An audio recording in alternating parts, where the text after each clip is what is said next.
سلام ናይ ማኪ ሚድያ ተኸታተልቲ ከመይ ኣለኹም? ኣነ ድሓኒ እግዚኣብሔር ይመስገን። ንስኻትኩም እውን ኣብ ዘለኹምዎ ሰላም ክትኾኑ ትምኒተይ እዩ። እሞ ናይ ማኪ ሚድያ ተኸታተልቲ ንሎሚ ሕፅር ዝበለትን ኣዝያ መሳጢትን ኣመና ምኽሪ እተርልያ ዛንታን ናባኹም ሂዝያ ቀሪበ ኣለኹ። ግና ቅድሚ ናብቲ ዛንታ ምባለይ ነዚ ቻናል ሳብስክራይብ ዘይገበርኩም ሰባት እንተዳኸሊኹም ነዚ ቻናል ሳብስክራይብ ብምግባር ነዚ ዛንታ ጀምርዎ ክብለኩም ይፈቱ። ናብቲ ዛንታ ክብለኩም ሰናይ ምክትታል። ፍቕሪ ንኹሉ ፍጥር ዝተዓደለ ምቁሩ ህብቶ እዩ። ግን ኣብ ኣጠቓቕማና ተፈላሊና ነርክሶን ነሕምቆን። ክተፍቅር ከለኻ ኣጋጣሚ ወይ እውን ደሊኻ ክኾን ይኽእል እዩ። ግና ከዓ ብርግፀኛነት ንስኻ ተፍቅሮን ንሱ ዘፍቅረካ ምርካብ ግን ትዕድልቲ ጸጋ እዩ። ከምኡን ትትረክብ እውን ድማ ካብ ካልኦት ዝተፈለኻ ይገብረካ። ኣነ ቅድሚ ሓዳር ምትሓዘይ ንኸባቢ 2 ዓመት ዝዓክል ኣብ ፍቕሪ ብምጽናሕ እዩ።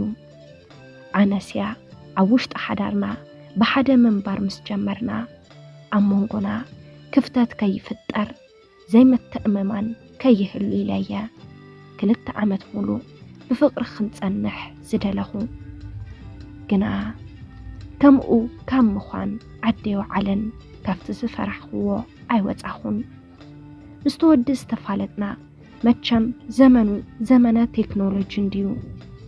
ናይ መብዛሕትኡ መንእሰይ መራኸቢ ብዝኾነ ብፌስቡክ እዩ።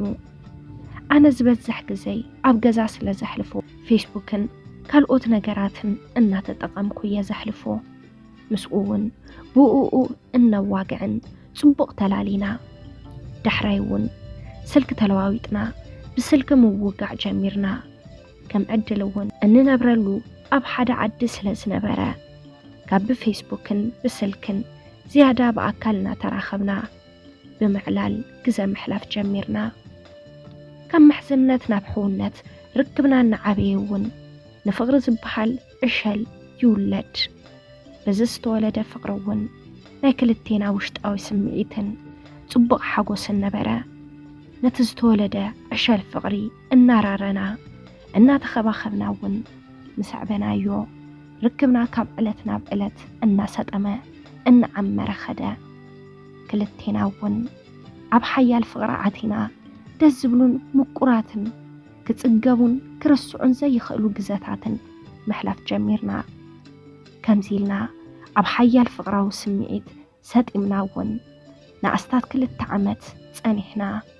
ንሱ እውን ኣብቲ ዝነበረና ናይ ፍቕሪ እዋናት እውን ምንም ከየሻኾለኒ ብትዕግስቲ ተጸቢዩ ንሓሳበይ እናተቐበለ ኣብ ዘድልየኒ ኩሉ ድጋፉ እናሃበ ኣብ ጎነይ ጠጠው ኢሉ እቲ ምንም ኣበር ዘይብሉ ፍቕሩ ይልግሰለይ ብምንባሩ ዝያዳ ንኽኣምኖ ገይሩኒ።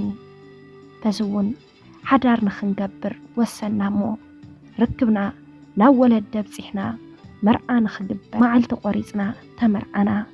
ምስ ተመርዓና ንሱ ስርሑ ድሓን ብምንባሩ ናተይ ወለደይ እውን ጽቡቕ እቶት ስለ ዝነበሮም ጽቡቕ ስለ ዘግዘሙና ቀልጢፍና ኢና ንገዛ ቀልጢፍና ሓዳር ዝወፃና ሓዳርና መስሪትና ብሓደ እውን ምንባር ጀሚርና። ከም ተቐዲመ ዝበልኩኹም ፈጣሪ ትዕድልቱ ጸግኡ ዓዲሉና ክልቴና ብጣዕሚ ነፋቐር ስለ ዝነበርና ምዉቕ ዝኾነ ፍቕሪ ንመርሕ ከምዚ እናበልና ጽቡቕን ሕማቕን እናሰገርና ንኣስታት 2 ዓመት ኣብ ሓዳር እንትንጸንሕ ውላድ ዝበሃል ነገር ግን የብልናን።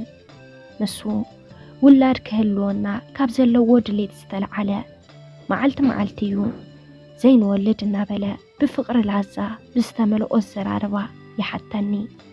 እንተ ኣነ ግና ንሓሳቡ ብዘይ መቐባል መከላኸሊ ይጥቀም ነይረ። ግና ኣነ ካብ ውላድ ጸሊአዮ ዘይኮንኩስ ግና ከዓ ኣብዚ 2 ዓመት ዝተዓዘብክዎ ነገር ዘይተመችወኒ ካብ ናቱ ጠባይ ስለ ዘለኒ እየ። ንሱ ንዓይ ብጣዕሚ ዘፍቅረንን ዘኽብረንን ወላ ሓንቲ መዓልቲ ዓዊሉ ተዛሪቡኒ ኣይፈልጥን። ግና ከዓ ብጣዕሚ እዩ ህብእብእ ዝፈቱ። ስለዚ سلكو خحزلو بفتصم يفتو يذكر حدا سنبت كوفيلنا بنا الناستنا صبق الناس حقنا نتتصاوتنا انتلنا سلكي دوللو مو سلكو أبطقاي كبابي سلا زنبرت على العلن تبلا كفت خوف زبلو نتيرو تلاعلو نتا سلكي مسح دقني عاولو تناديدو تزاريو النزي يفلت شعوقن بندت سلكو خينخقلو أطبيقو تزاريبني رقيتو النجمع بناي قديفو وطي خدا بزن بخاليئن بتعميز ترطرو منم زقدل اللي نقر يبلون مسكالي قوالوون ركم مسريتو يو كيبلو منم نابقو زمرح نقر أيرعا خلون نعيز اللو فقري لعليو حانت تساقامو التاسلكيا يترفكن كأنس كري أونا يدلن كابن مرقوت حيزو كسابزا حز ساعات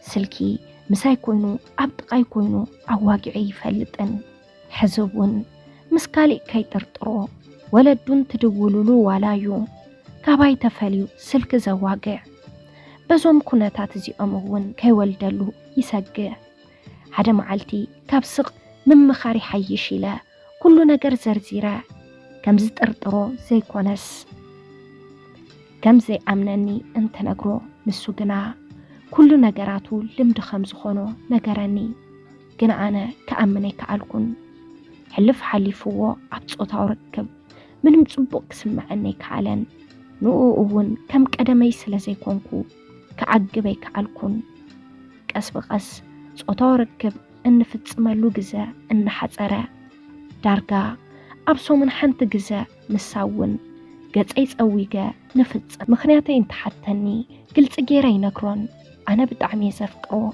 بس أصوتا وركب مفتسام تسالي إزي كونس حمام حيزو اللي كيمت الناس هقا أخويا اسكحواتي نسو نتسوح مخانو كما يكفلت إخال فقرو حاليتو كل نقارو كابك أدم بزبالات أيو بدعمي خمسة فكراني فقرو يقلت اللي بتكبرون يرئينيو جنا فتيمة خامني كالكون أمو نتسوهناتو قلتناتو بمنتاي كالرقاقت إخال كالي قوال كم زي لمدى بخما يفلت سلام نايماكي ميديات خطاتلتي نلومي هزالكم قريبا زنبركو زانتا نزي مسل نيرو نزانتا تدعفتكم جو حساب رئيتون تدعحليكم أبناي كومنت مزحف بوتا حساب رئيتوكم كتقرفلنا تخليوكم نس channel سابسكرايب زي قبركم سبات انتدعحليكم نس channel سابسكرايب بمقبر نتانا يدول ملكت بمنكا ناي channelنا